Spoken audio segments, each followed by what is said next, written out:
This is Vergil's Aeneid, translated into English by Robert Fitzgerald. Book 7. Nurse Caeta of Aeneas, in death you too conferred your fame through ages on our coast, still honored in your last bed as you are. And if this glory matters in the end, your name tells of your grave in great Hesperia.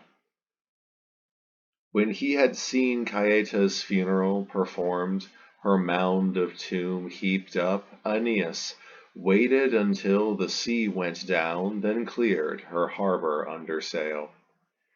Into the night the soft south wind blew on, the white full moon left no sea reach or path unbrightened for them, shimmering on the sea. They passed the Isle of Circe close inshore, that isle where, in the grove men shun, the sun's rich daughter sings the hours away. She lights her hall by night with fires of fragrant cedar wood, making her shuttle hum across the warp.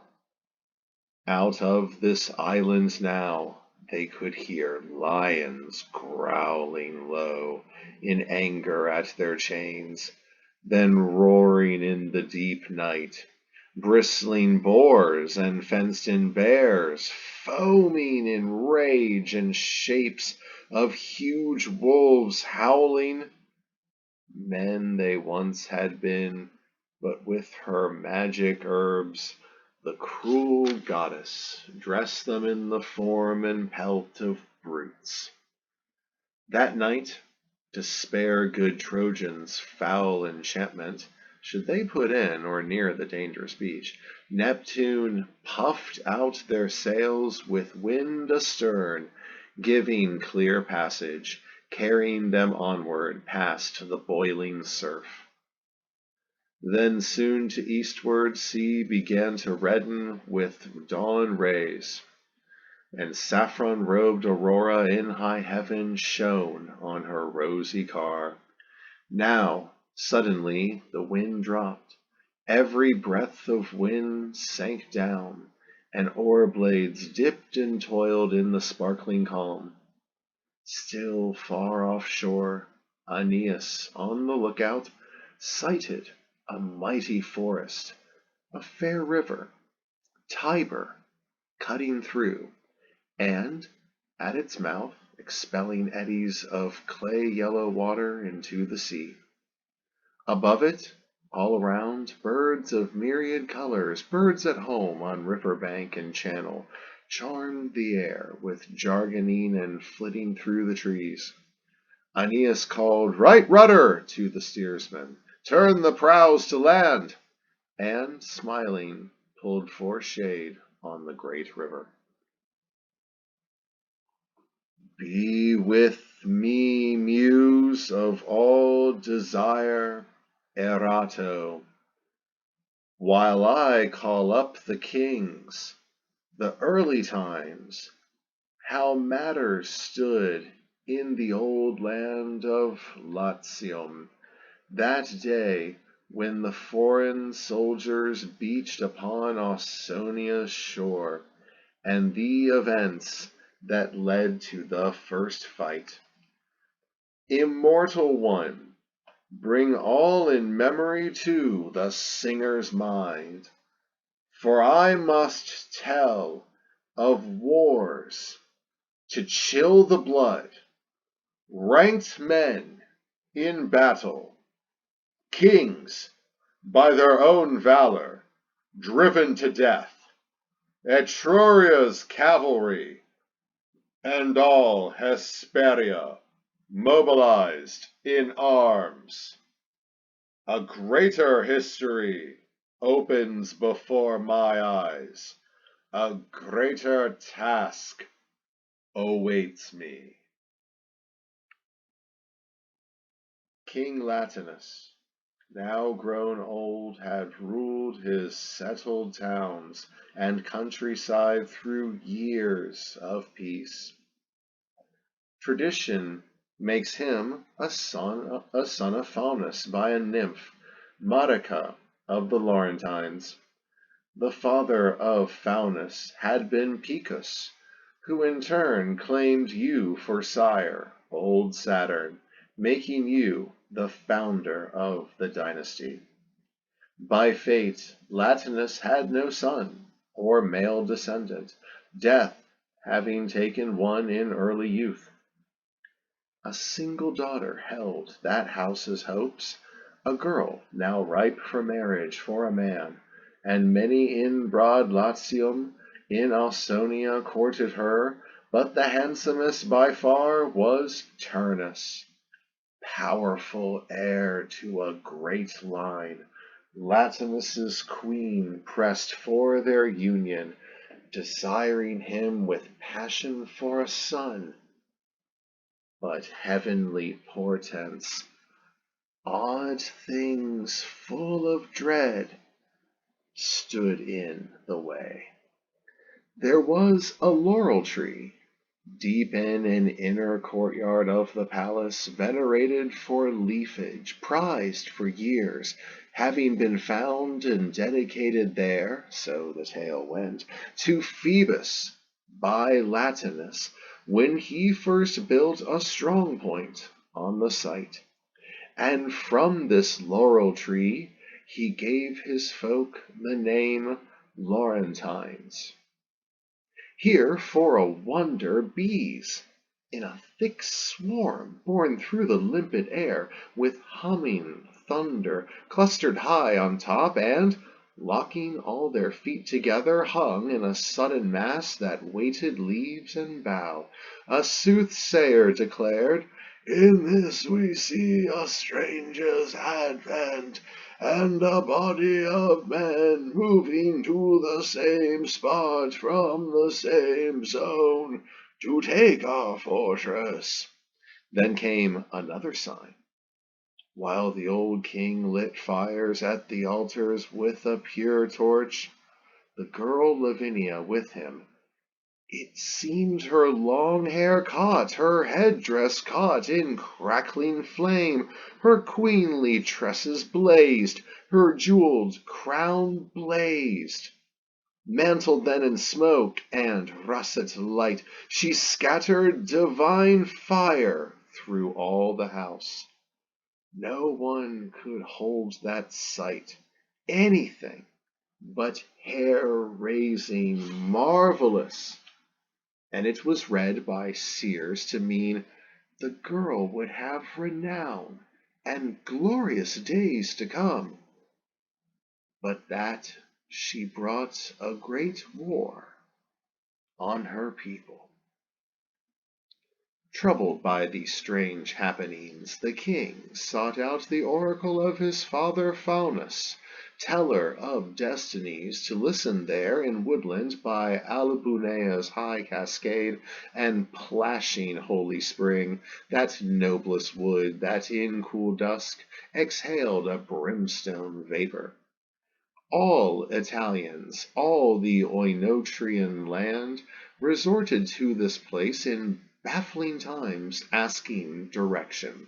Here a priest brought gifts. Here, in the stillness of the night, he lay, on skins taken from sheep of sacrifice, and courted slumber.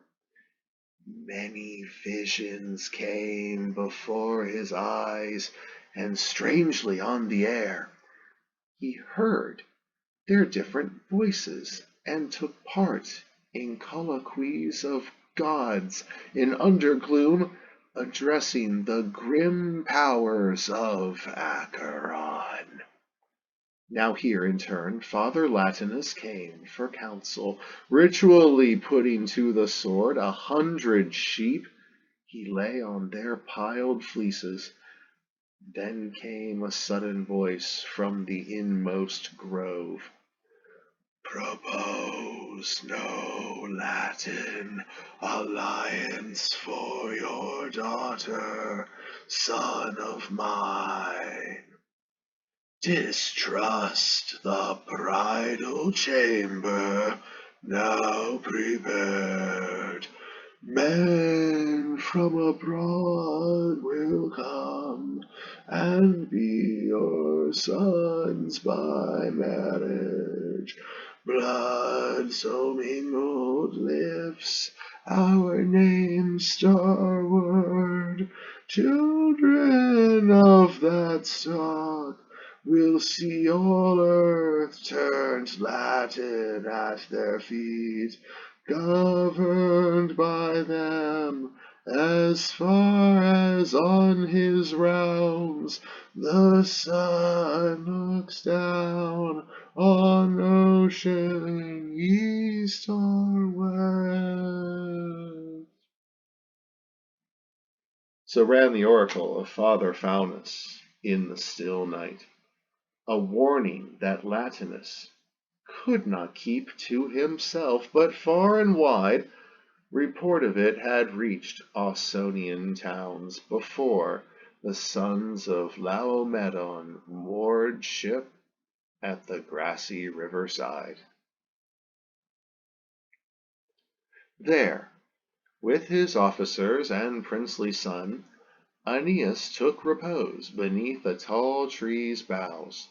They made a feast, putting out on the grass hard wheaten cakes as platters for their meal, moved to do this by Jupiter himself. These banquet boards of Ceres they heaped up with country fruits. Now, as it happened, when all else was eaten, their neediness drove them to try their teeth on Ceres' platters. Boldly, with hand and jaw, they broke the crusted discs of prophecy, making short work of all the quartered loaves. Look, how we've devoured our tables even, Iulus playfully said, and said no more. For that remark, as soon as heard, had meant the end of their wandering. Even as it fell from the speaker's lips, his father caught it, stopped the jesting there, struck by the work of heaven, and said at once, "A blessing on the land the fates have held in store for me, a blessing on our true gods of Troy. Here is our home. Here is our fatherland. You know, my father, Anchises, once foretold this secret token, now I remember, of our destiny. He told me then, 'My son, when the time comes that hunger on a strange coast urges you and food has failed to eat your very tables, then you may look for home, be mindful of it, weary as you are, and turn your hand to your first building there with moat and mound.' Well, here we have felt that hunger. Here a last adversity awaited us, a limit set to our misfortunes. One and all, at sunrise, with high hearts, let us find out about this region and the people here, and where their homes are. We'll fan out in squads from our ship moorings. Tip your cups to Jove, invoke my father Anchises in your prayers. Put out the wine bowls of our feast again." He twined a leafy sprig into a garland round his head, then made his formal prayer to the glade spirit there, and to the earth, first of immortals, to the nymphs, the streams, as yet unknown to night, and the rising stars of night, to Jove of Ida, to the mother goddess of Phrygia, Cybele, all ceremoniously, and then invoked his parents, one in heaven and one in Erebus. At this the Father Almighty in high air thundered 3 times out of a brilliant sky, and shook before their eyes with his own hand a cloud ablaze with gold and rays of light. Now through the Trojan companies quicksilver rumor went around.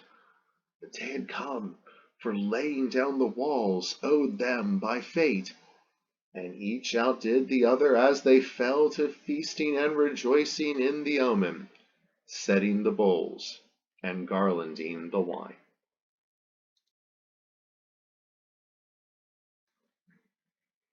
Next morning, when the light of risen day shone on the earth, exploring parties sought the Latin city, boundaries and coasts. Here was Numicius's fountain and its pond. Here, Tiber River. Here, brave Latins lived. Aeneas ordered to the king's high city 100 legates chosen from all ranks, their heads shaded by olive shoots of Pallas, to bear the king gifts and to entreat a state of peace for Teucrians. No lingering. At the command, they all moved smartly out in a quick march. Aeneas marked his line of walls with a low trench, then toiled away to deepen it, to throw an earthwork up with palisades, camp-style, around that post, there first, on the riverside. Now, presently his emissaries reached their journey's end, seeing steep roofs and Latin towers ahead as they approached the wall. In fields outside were boys and striplings practicing horsemanship, breaking in chariot teams in clouds of dust, pulling taut bows and throwing javelins, challenging one another to race or box. Meanwhile a messenger riding ahead reported to the old king the arrival of tall men in strange costume, and the king ordered them brought inside. He took his seat amid the court on his ancestral throne. The royal building, massive and majestic, raised on 100 columns, occupied the city's height. It had been Picus's palace, shadowed by trees and history, held in awe. Here kings by happy omen took the scepter, lifted the rods of office up, and here they had their senate house, a holy place, a hall for ritual feasts. For a slain ram, the city fathers took accustomed seats on benches at long tables. Here as well were sculptures of their old forefathers, ranked by generations, carved in ancient cedar. Italus, Sabinus, planter of vines, holding as such a pruning hook, and Saturn, hoar with age, and the two-faced figure Janus, all in the entranceway, and the other kings from earliest times with men wounded in war while fighting for their country. There, besides, were many arms hung on the sacred doorposts, captured war cars, battle axes, plumes of helmets, massive gate bars, javelins, and shields, and beaks torn from the prows of ships. The seated figure of Picus, tamer of horses, in a striped mantle, held a quirinal staff, and on his left forearm a shield of heaven. Circe, his bride, taken with strong desire, had struck him with her golden wand, then drugged him into a woodpecker and pied his wings. In this interior hall of the holy place, at ease upon the ancestral throne, Latinus called the Teucrians before him, saying tranquilly as they entered, "Sons of Dardanus, you see, we know your city and your nation. As all had heard, you laid a westward course. Tell me your purpose. What design or need has brought you through the dark blue sea so far to our Ausonian coast? Either astray, or driven in rough weather, such as sailors often endure at sea, you've broached the river, moored ship there. Now do not turn away from hospitality here. Know that our Latins come of Saturn's race, that we are just, not by constraint or laws, but by our choice and habit of our ancient god. Indeed, though years have dimmed the tale, I can remember old Auruncan's telling of Dardanus, how from this country of his birth he went on his long journey to the Iden towns of Phrygia and to Thracian Samos, now called Samothrace. From this land he set out from his old Tuscan home at Corythus, and now great halls of starry sky enthrone him, to the gods' altars adding one for him. Latinus then fell silent, and in turn Ilioneus began. Your Majesty, most noble son of Faunus, no rough seas or black gales swept us to your coast, no star or clouded sea mark put us off our course. We journey to your city by design and general consent, driven as we are from realms in other days greatest by far the sun looked down on, passing on his way from heaven's far eastern height. Our lines from Jove, in his paternity, the sons of Dardanus exalt, and highest progeny of Jove include our king himself, Trojan Aeneas, who sent us to your threshold. What a storm from cruel Mycenae swept across the plain of Ida! And what destiny made the worlds of Europe and of Asia clash in war, has now been heard in the most distant lands beside the tidal ocean, and by men divided from us by the inclement zone of sun that burns between the cooler four. By that storm overwhelmed, and then at sea so long on the vast waters, now we ask a modest settlement of the gods of home, a strip of coast that will bring harm to no one, air and water open and free to all. We will not shame your kingdom. You shall win no light and passing fame, nor from ourselves a passing gratitude for your kind act.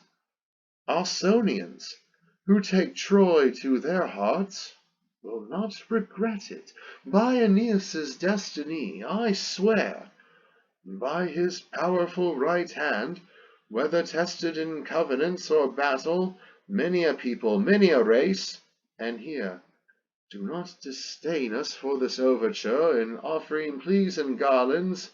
Many, I say, have come to us and wished alliance with us. But by the will of heaven and heaven's commands, our quest was for your country. Dardanus had birth here, and Apollo calls us back, directing us by solemn oracles to Tuscan Tiber, to the sacred waters of the Numician fountain.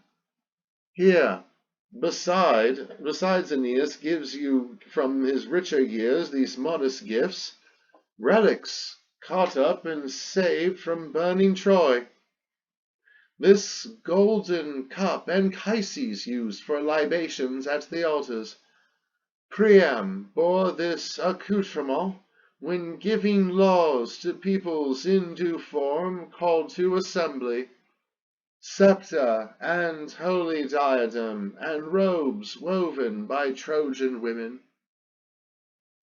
Latinus heard, Ilioneus out, his countenance averted, sitting immobile, all attention, eyes downcast, but turning here and there.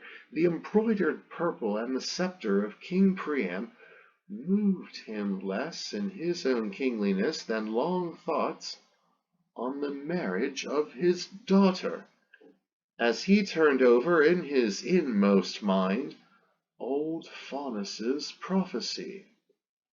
This is the man, he thought, foretold as coming from abroad to be my son-in-law by fate appointed, called to reign here with equal authority. A man whose heirs will be brilliant in valor and win the mastery of the world. At length he spoke in his elation. May the gods assist our enterprises as their own. What you desire will be granted, Trojan, and I accept your gifts. While I am king, you shall not want for bounty of rich land or miss the wealth of Troy. Aeneas himself should come, though, if he has such need of us and bids for guesthood for an ally's name. He should not shrink from friendly faces here. For me, a requisite of the peace will be to join hands with your captain. Now return to your ship moorings, bring the king my messages. I have a daughter whom the oracles of Father's shrine and warning signs from heaven keep me from pledging to a native here. Sons from abroad will come, the prophets say, for this is Latium's destiny. New blood to immortalize our name. Your king's the man, called for by fate. So I conclude, and so I wish, if there is truth in what I presage. After this vigorous speech, Father Latinus picked out horses for them from his string, 300 who stood glossy in high stalls, and ordered them led out for all the Trojans, one by one, fast horses, ornamented with purple saddle cloths, with golden chains hung on their breasts, and golden snoods, and yellow golden bits they champed between their teeth. Then, for Aeneas, absent though he was, he picked a chariot and a team, a pair grown from immortal stock and snorting fire. Their sire was that stallion crafty Circe stole from the sun her father, and put to stud with a mortal mare, getting a bastard breed. Bearing these gifts and offers from Latinus, Aeneas's legates, mounted now, returned, and they brought peace.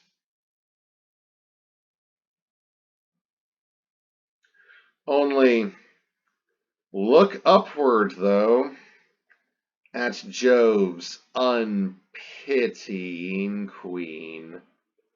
She, at that hour, made her way back from Inachus's Argos, holding her course in air. From her great height over Pachynus in Sicily to the south, she could discern Aeneas taking heart, ships' companies already building shelters, leaving the ships, trusting the land they found. Oh, she stayed her flight as pain went through her. Then she tossed her head and cried out from her heart, Oh, hateful race and fate of the Phrygians, pitted against my own, could they be killed on the Sigean battlefield? When beaten, could they be beaten? Troy on fire, did Troy consume her men? Amid the spears, amid the flames, they found a way. I must, for my part, think my powers by this time tired out, supine, or sleeping, surfeited on hate? Oh, well, when they were ejected from their country, I had the temerity as their enemy to dog them, fight them over the whole sea, these refugees. The strength of sea and sky has been poured out against these Teucrians. What were the Syrtes worth to me? Or Scylla? What was huge Charybdis worth? By Tiber's longed for bed, they now lay out their town, unworried by deep water or by me. Mars had the power to kill the giant race of Lapiths, and the father of gods himself gave up old Calydon to Diana's wrath. And what great sin brought Calydon or Lapith's justice so rough? How indifferently with me, the great consort of Jove, who nerved myself to leave no risk unventured, lent myself to every indignity. I am defeated, and by Aeneas. Well, if my powers fall short, I need not falter over asking help, wherever help may lie. If I can sway no heavenly hearts, I'll rouse the world below. It will not be permitted me, so be it, to keep the man from rule in Italy. By changeless fate Lavinia awaits his bride, and yet to drag it out to pile delay upon delay in these great matters, that I can do. To destroy both countries' people, that I can do. Let father and son-in-law unite at that cost to their own. In blood, Trojan and Latin, comes your dowry, girl. Bridesmaid Bellona waits now to attend you. Hecuba's not the only one who carried a burning brand within her and bore a son whose marriage fired a city. So it is with Venus's child, a Paris once again, a funeral torch, again for Troy reborn. When she had said all this, she dropped to earth in a shuddering wind.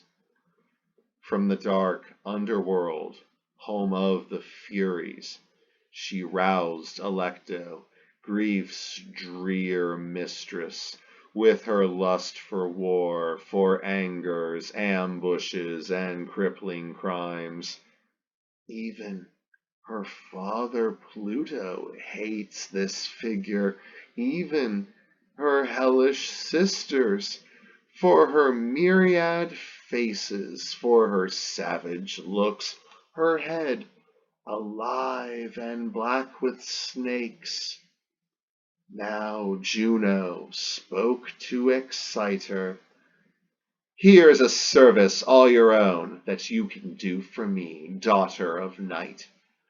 Here is a way to help me, to make sure my status and renown will not give way or be impaired, and that Aeneas's people cannot by marriage win Latinus over, laying siege to Italy.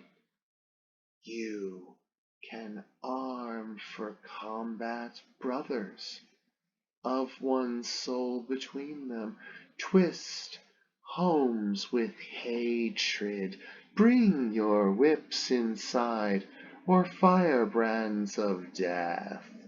1,000 names belong to you, 1,000 ways of wounding.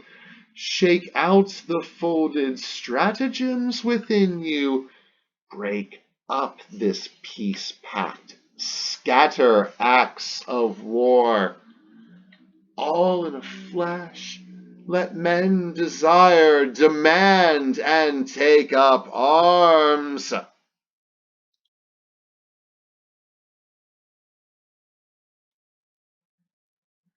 Without delay, Alecto, dripping venom deadly as the Gorgons, passed into Latium first, and the high hall of the Laurentine king.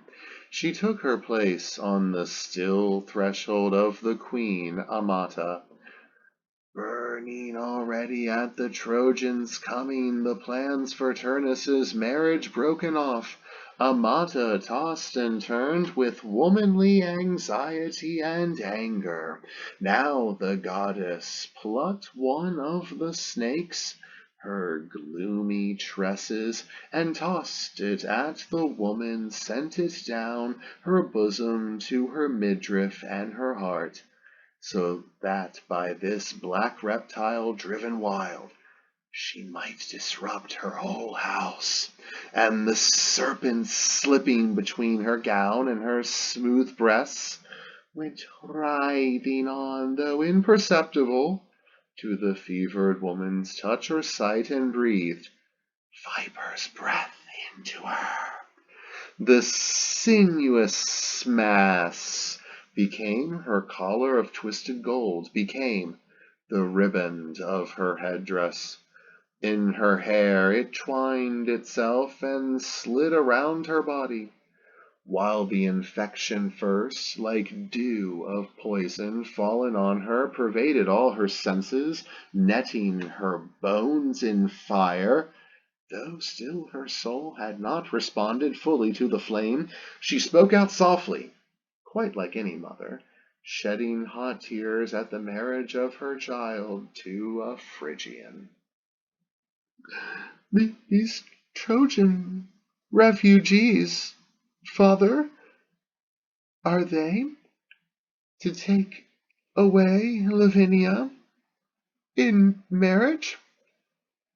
Have you no pity for your daughter? None for yourself? No pity for her mother, who will be left alone by the faithless man, the rover, going to sea at the first north wind, with a girl for booty? Was that not the way the Phrygian shepherd entered Lacedaemon, and carried Helen off to Troy's far city? What of your solemn word, your years of love for your own people, your right hand so often given to Turnus, our blood kin? Suppose a son of foreign stock is to be found for Latins, and this holds, and the command your father Faunus gave weighs hard upon you, then I maintain that every separate country Free from all rule of ours is foreign land, and this is what the gods mean. Turnus too, if we sea Gorgons had Inachus and Acrisius as forebearers at Mycenae.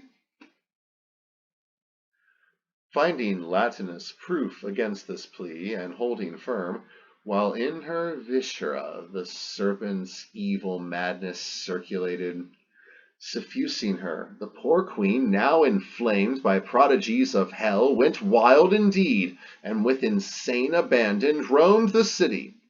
One sees at times a top that a wound-up thong snapped into a spin, when, all eyes for the sport, boys drive it round a court in a great circle, sweeping curves on the ground, flicked by the whip, while the small boys in fascination bend above the rounded boxwood as it whirls, given new life at each stroke of the lash. So, restless, wheeling like a spinning top, Amata sped on, driven through the town amid her hardy townsmen. Worse, she feigned Bacchic possession, daring a greater sin and greater madness.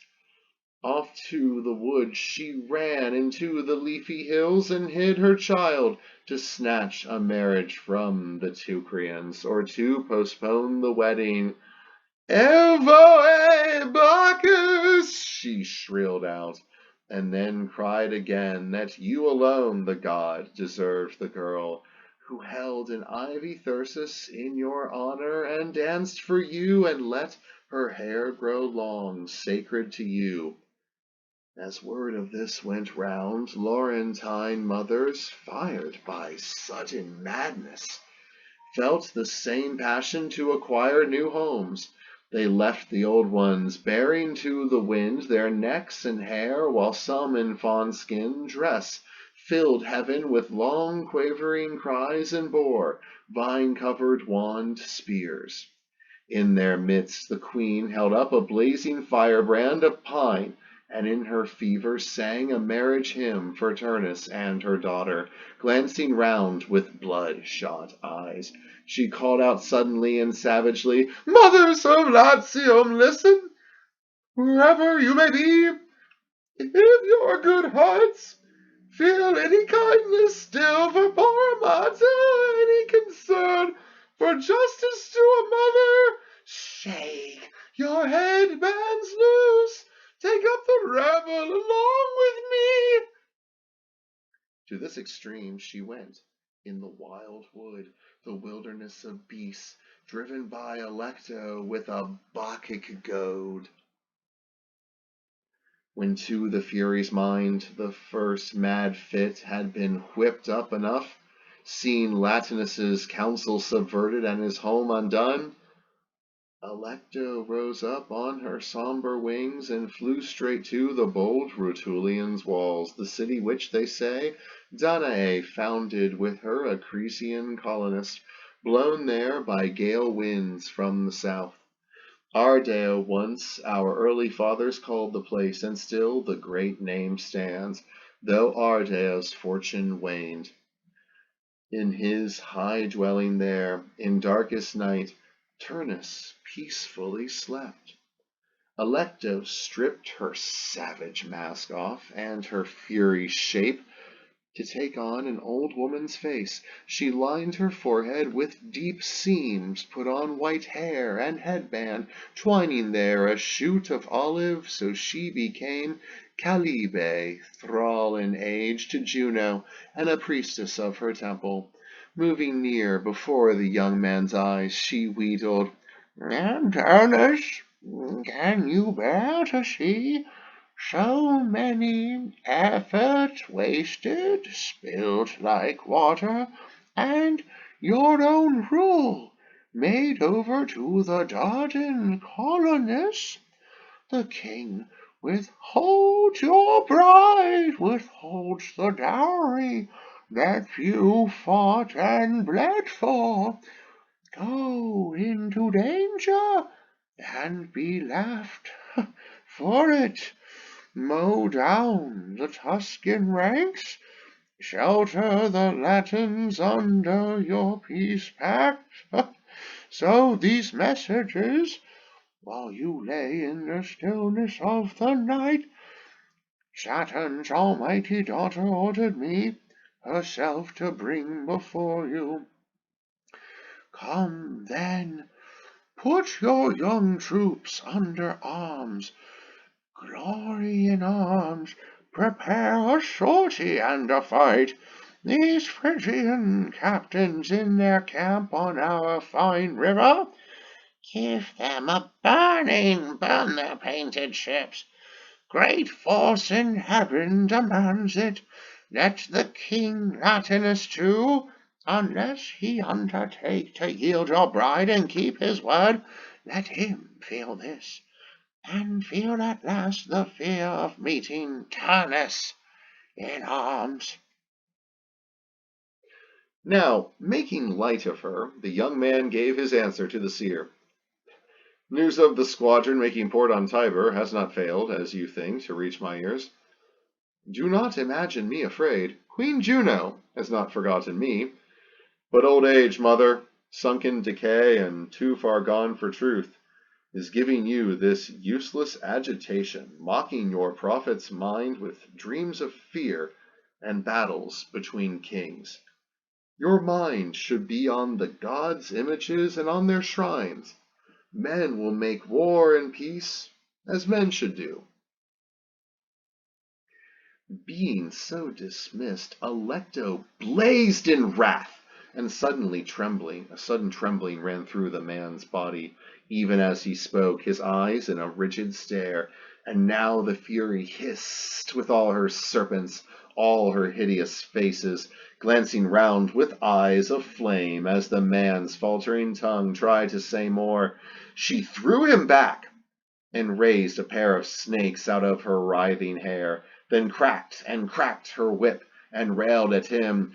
Look at me now, sunk in decay. See how old age in me is too far gone for truth, deluding me with battles between kings and dreams of fear. Look at these dreams of mine. I come to you from the Black Sisters' home and bring war and extinction in my hand. With this, she hurled a torch and planted it below the man's chest, smoking with hellish light. Enormous terror woke him. A cold sweat broke out all over him and soaked his body. Then, driven wild, shouting for arms, he ransacked house and chamber. Lust of steel raged in him, brute insanity of war, and wrath, above all, as when fiery sticks are piled with a loud crackling by the side of a cauldron boiling, and the water heaves and seethes inside the vessel, steaming up with foam and bubbling higher, till the surface holds no more and vapor mounts to heaven. So then, in violation of the peace, he told the captains of his troops to march on King Latinus, ordering arms prepared, the land defended, and the enemy pushed back from the frontiers. He too would come, a match for Teucrians and Latins both.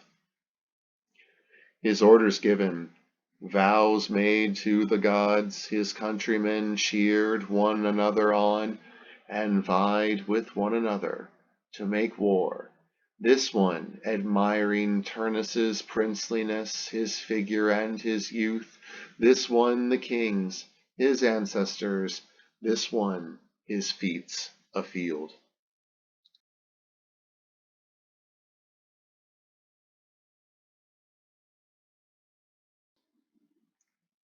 While Turnus filled these men with recklessness, Alecto beat her way on Stygian wings, coastward to Trojans, with a fresh design.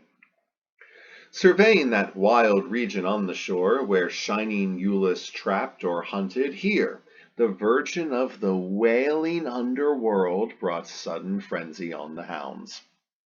She touched their nostrils with a long familiar scent, so they would run a stag hot on the track, this the first cause of turmoil, kindling hearts of country folk to war. There was a stag, a beauty, with a giant spread of antlers, taken before weaning from a doe, and brought up tame by boys, as by their father Tyrrus, the chief herdsman to the king, and warden of his wide estates. Their sister, Sylvia, had trained the beast with love to do her bidding. She would wreathe his horns with garlands, groom him, bathe him in a spring of limpid water. Placid under her hand, accustomed to the table of his mistress, the stag would roam the forest, then return, however late at night, to the gate he knew. Now, as he wandered far from home, the hounds of Iulus on the hunt, furiously barking, started the stag. He had been floating down a river, keeping cool by the green bank.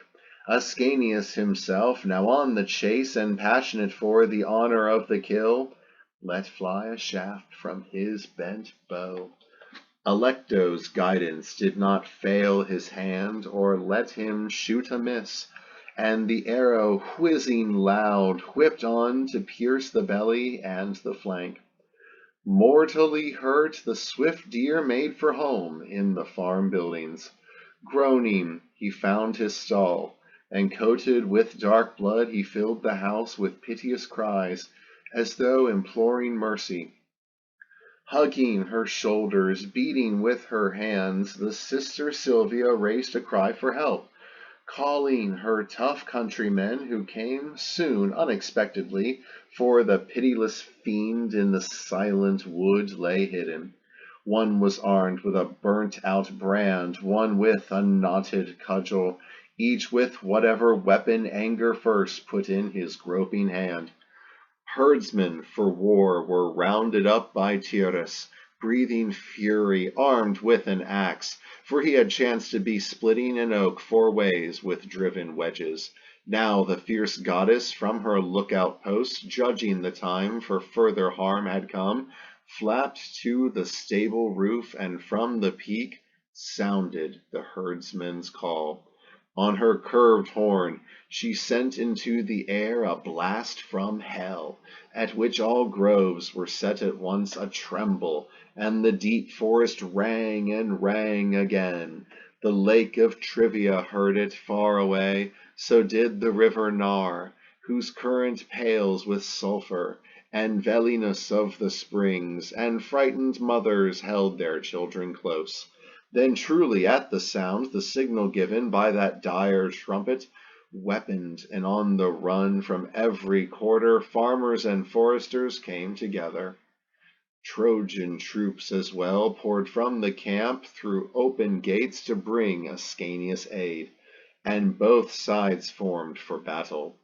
No longer now a shindy of country boys with fire-hardened stakes and oaken clubs, but darkening on a wide field they contended with two-edged steel, like standing crops in ranks, a-bristle with drawn swords and armor shining, struck by the sun and flashing to the clouds, as when, under a squall, the waves begin to whiten, and the sea, minute by minute, heaves and increases as the swells go higher, till from its depths it surges to the sky.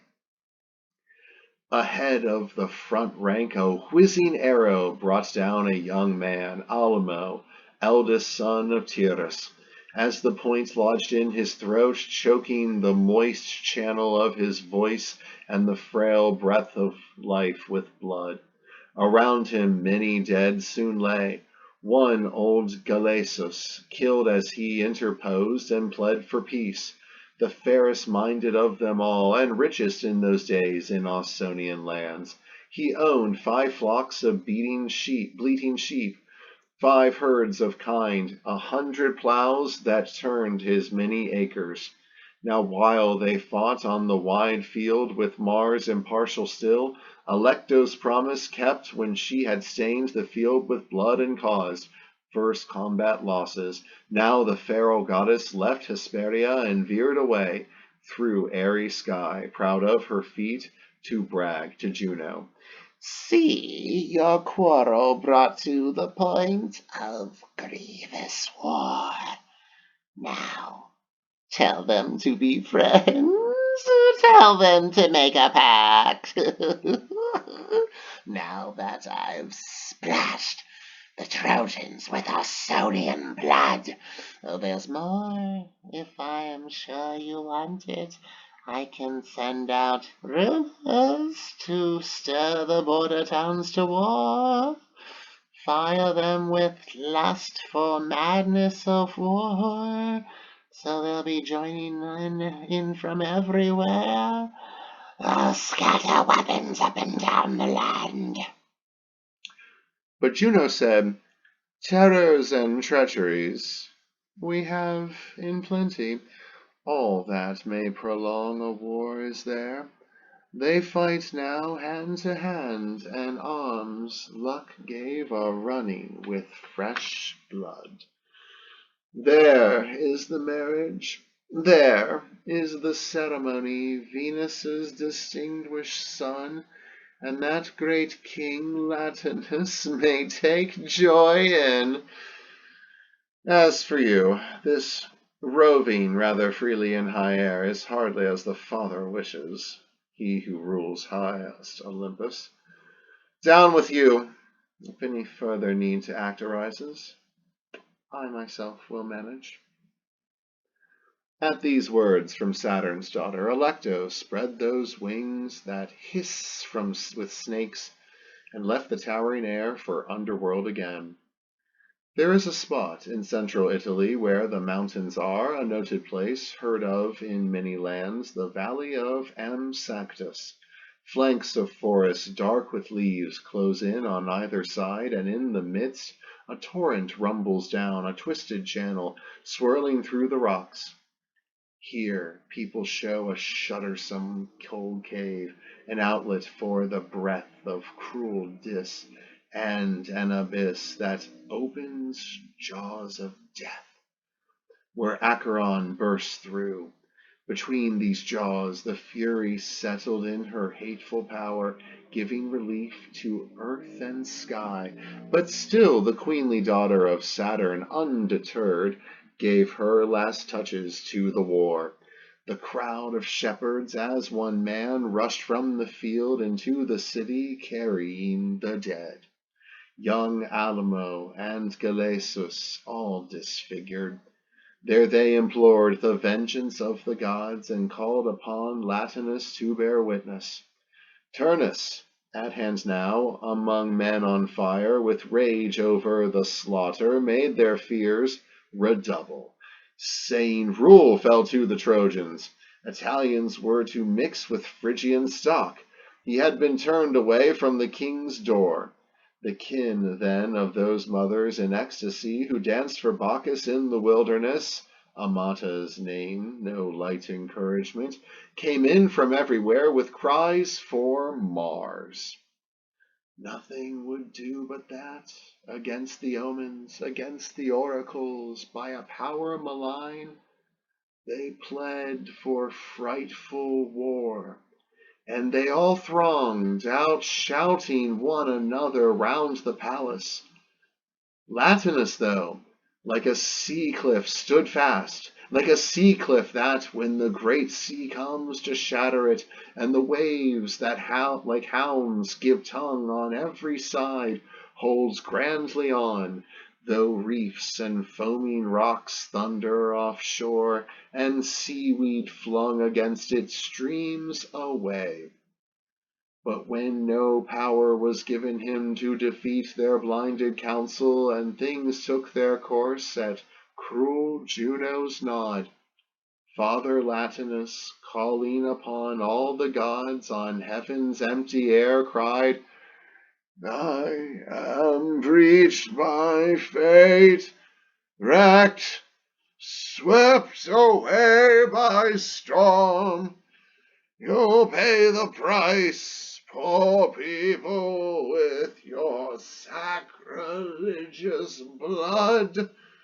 This wickedness will haunt you, and the grim punishment, Turnus, will come home to you. But it will be too late to pray the gods for me. I've earned my rest, though entering haven I am deprived of happiness in death. He said no more, but shut himself away and dropped the reins of rule over the state. There was a custom then in Latium, held sacred later in Alban towns, as now in the world power of Rome, when citizens first urged the war god on, to bring the sorrow of war upon the Getae, or upon Arabs or Hyrcanians, or marching dawnward toward the Indians to take the Parthian captured standards back. There are two gates, twin gates of war as they are called, by long observance looked on in awe, for fear of savage Mars. 100 brazen bolts keep these gates closed, and the unending strength of steel. Then, too, their guardian, Janus, never leaves the portal. Now when the Father's judgment holds for war, the consul in quirinal robe and Gabine cincture goes to unlock the grating doors and lifts a call for battle. Fighting men then add their voices, and the brazen trumpets blown together blare their harsh assent.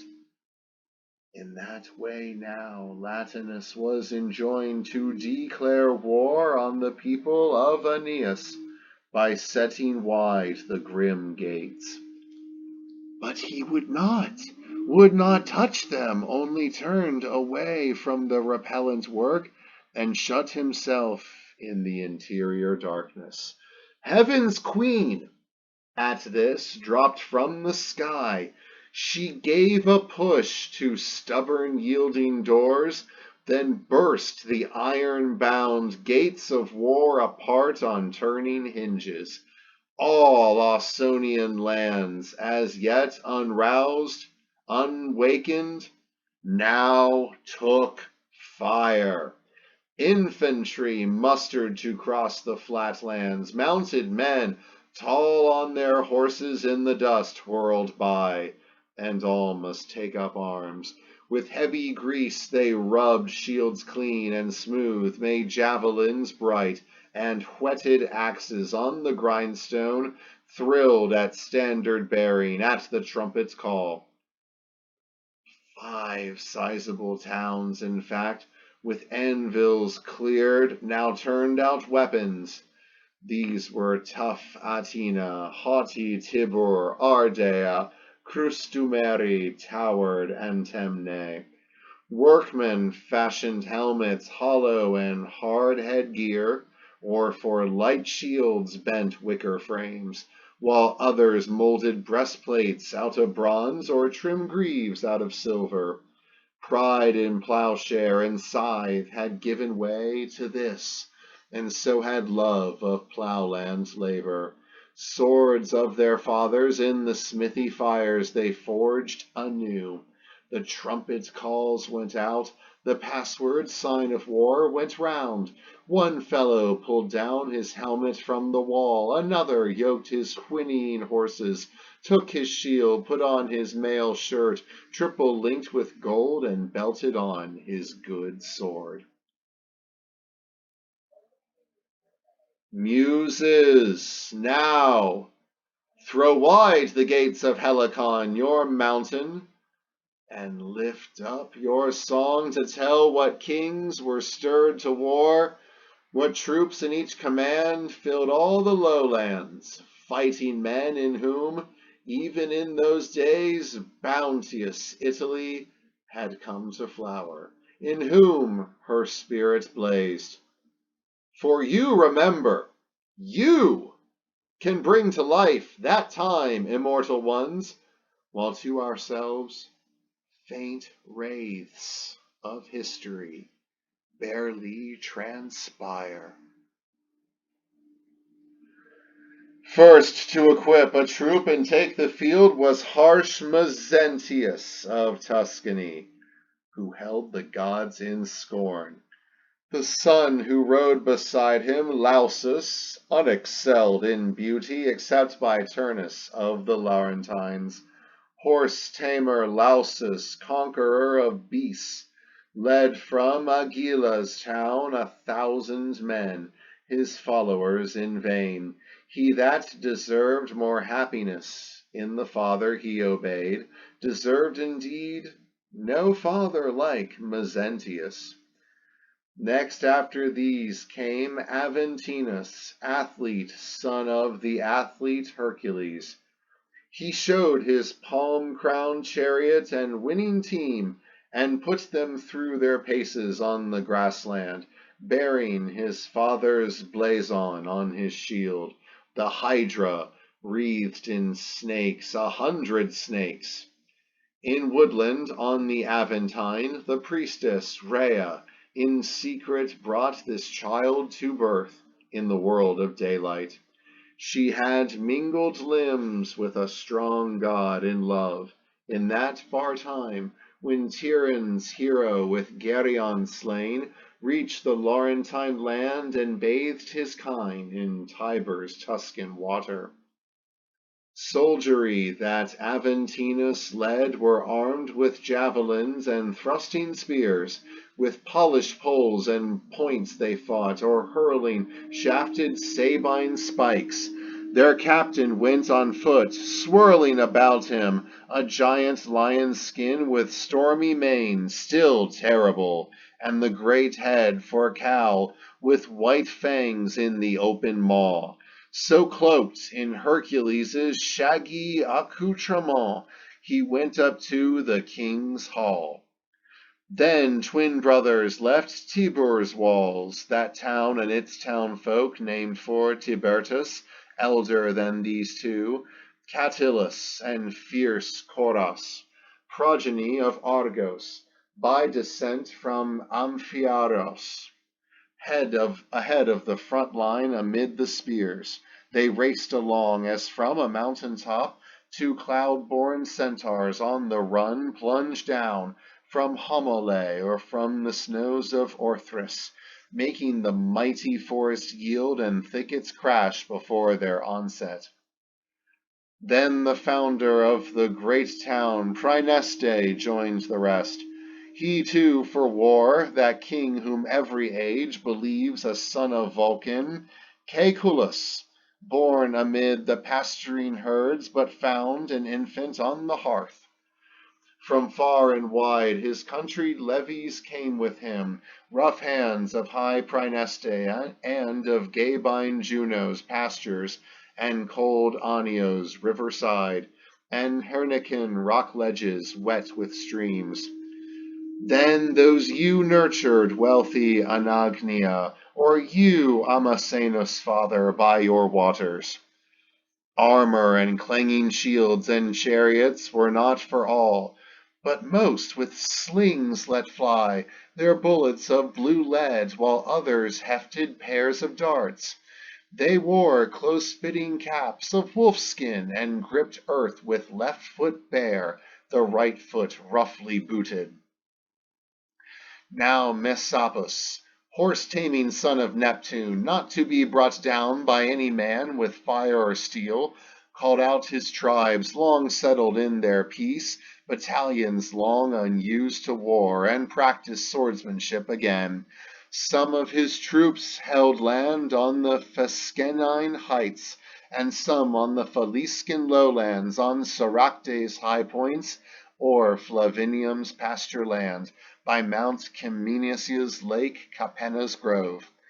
All marched in equal rank and hymned their king, like snowy swans when sometimes after feeding and taking flight into the lucent clouds, they cry a choral song from their long throats, making Asia's marsh the stream below re-echo their high sound. No one who heard would think that throng composed of ranks in bronze, but rather that a cloud of clamorous birds beat landward from the open sea. Imagine one of the ancient line of Sabines, Clausus, leading a host, himself a host of men, from whom in our day, throughout Latium, since Sabines had an early share in Rome, the Claudian tribe and family is diffused.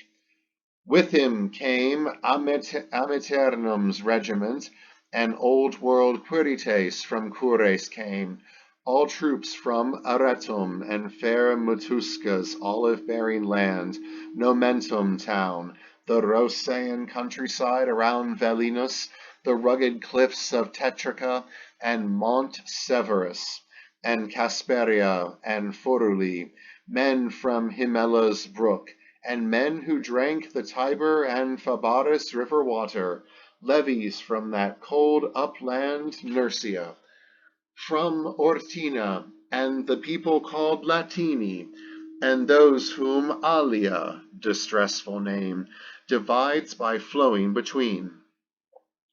There were as many as there are waves upon the sparkling sea off Libya, when cold Orion sets in winter, or as ears in fields of wheat, when they are warmed by summer's early sun, on Hermus plain or yellowing Lycia.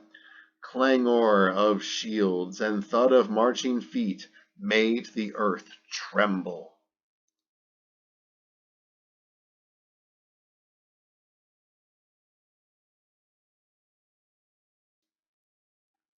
Then a captain, hostile to the very name of Troy, Agamemnon's son, Halisus, yoked his chariot team and swept 1,000 fighting clans to war for Turnus, men who hoed the fertile vineyard slopes of Massicus, and men sent by Auruncan fathers from the high hills, or below, by Sidicina's flat land. Others came from Calais, or were neighbors of Vulturnus's fordable waters, and in arms as well came harsh Saticulans and bands of Oscans. Polished clubs were what they used as missiles, leashed for recovery as their practice was. Light shields protected them on the left side, and for close combat they had sickle blades. It will not do for you to go unmentioned, Oebalus, in our poem, for the nymph Sebethis bore you, so the story goes, to Telon when he ruled the Teleboan isle of Capri in his age. The father's lands did not content the son, who now held sway over mainland Serastians, on plains the Sarnus watered, and the men of Rufrai, Batulum, Calemna's fields, with those on whom Abella's walls look down in orchard country, fighters trained to fling their boomerangs as the Teutons do. They wore headgear of bark stripped from the cork oak tree, and flashed with brazen bucklers, blades of bronze. Then you too, Ufens, were sent down to war from highland Nersai, chieftain as you were, and famed for combat luck among the rugged forest hunters, the Aequicoli, who worked their stony soil in arms, but took their joy in cattle raids, freebooter fare. Just as conspicuous the priestly Umbro, sent from Maruvian by King Archippus, came with his helm in olive neatly bound, a man of power who had a gift of soothing vipers and vile-breathing water snakes, by a sung rune or stroking into sleep. He calmed their rabidness, and by his skill relieved men bitten by them. Yet his lore would not enable him to heal the blow he took from a Dardan spear. No sleepy charms or mild herbs gathered in the Marsian hills availed against his wound. Umbro, the wood of Angitia, mourned you, and Fucinus's meres mourned you, the clear, quiet lakes. Hippolytus' handsome son rode out to war, sent by Aricia his mother. Verbius had grown up in Egeria's wood, around the moist bank where Diana's altar stands, a gracious shrine and rich. The old tale goes that when Hippolytus went down to death by cunning of his stepmother, and paid the penalty his father claimed in blood, torn by stampeding horses, he returned to the upper air of heaven beneath the stars, called back to life by Asclepius's medicines and by Diana's love. Then the omnipotent Father, taking it ill that any man should rise from under gloom to light and life, cast down by his own bolt Apollo's son, discoverer of that healing power, Asclepius, into the Stygian river. But the goddess Trivia, kind Diana, hid Hippolytus in a place apart and sent him to the nymph Egeria in her retired wood. There he would live his obscure life alone in Italy's deep forest, and his name would now be Verbius. This is the reason horses with hooves are banned from Trivia's shrine, and all her sacred groves, that on the shore, in fright from sea beasts, they had wrecked the chariot and killed the man Hippolytus. Even so, over the plain behind a fiery team, his son rode in a chariot to war. Turnus himself came on, a mighty figure, moving among the captains, blade in hand, and by a head the tallest. His high helm with a triple plume bore a chimera's head, exhaling Aetnian fires. Raging the more with savage heat, the more blood flowed, the wilder grew the battle. On his polished shield in golden emblazonry Io appeared, with lifted horns and hair grown coarse, that instant changed in the huge blazon into a cow. There stood her escort Argus, and her father Inachus, the river god, poured out a stream from a figured urn. And following Turnus marched a cloud of infantry, as all the plain filled up with troops in arms. Argive, Ardea's men, Auruncan bands, Rutulians, old-time Sicani, Sacranian ranks, Labici carrying painted shields, all those who plowed in time of peace your sacred shores, Numicius, or your woodland pastures, Tiber, or who turned clods on the Rutulian hills and Circe's ridge, those lands presided over by Jupiter of Anxur and Feronia, lady of wild beasts, blithe in her green grove. Satura's black marsh lies there, and the chill Ufens river winds through bottom lands to find peace in the sea.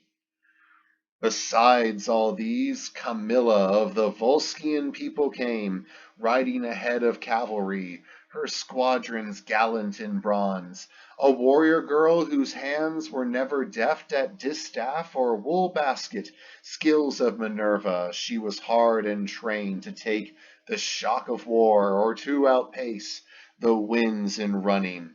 If she ran full speed over the tips of grain unharvested, and she would not have ever bruised an ear, or else she might have sprinted on the deep sea swell and never dipped her flying feet.